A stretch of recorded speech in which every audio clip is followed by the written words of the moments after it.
বাচ্চাদের আবদারে চলে আসলাম মিষ্টি বানাতে, তাও আবার সেই ভাইরাল মিষ্টি আলুর মিষ্টি। ব্যাপারটা একটু অবাক লাগে শুনতে, তাই না, যে মিষ্টি আলু দিয়ে আবার মিষ্টি তৈরি হয়। যাই হোক, তারপরেও কিন্তু এই মিষ্টিগুলো খেতে বেশ ভালোই মজা ছিল, আর বানাতেও কিন্তু খুব সহজ মনে হয়েছে।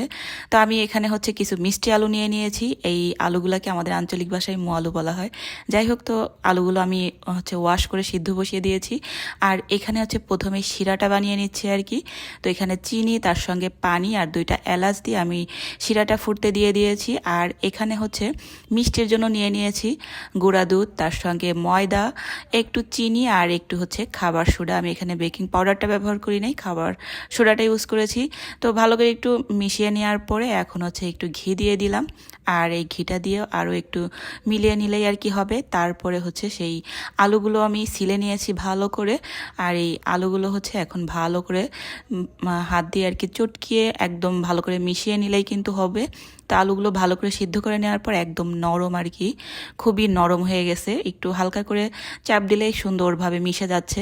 তো ভালো করে কিন্তু এই যে মথে নিয়েছি। আর একটু ঘি দেওয়ার কারণে কিন্তু সুন্দর একটা ঘিয়ের স্মেল পাওয়া যাচ্ছিল, আর হাতের সঙ্গে লেগেও থাকছিল না।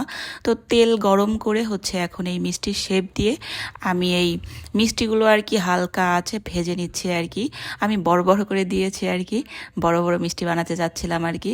যাই হোক, এই তো মিষ্টিগুলো কিন্তু একদম ভালো করে ভেজে ভেজে তুলে সরাসরি গরম শিরার মধ্যে দিয়ে দিচ্ছি।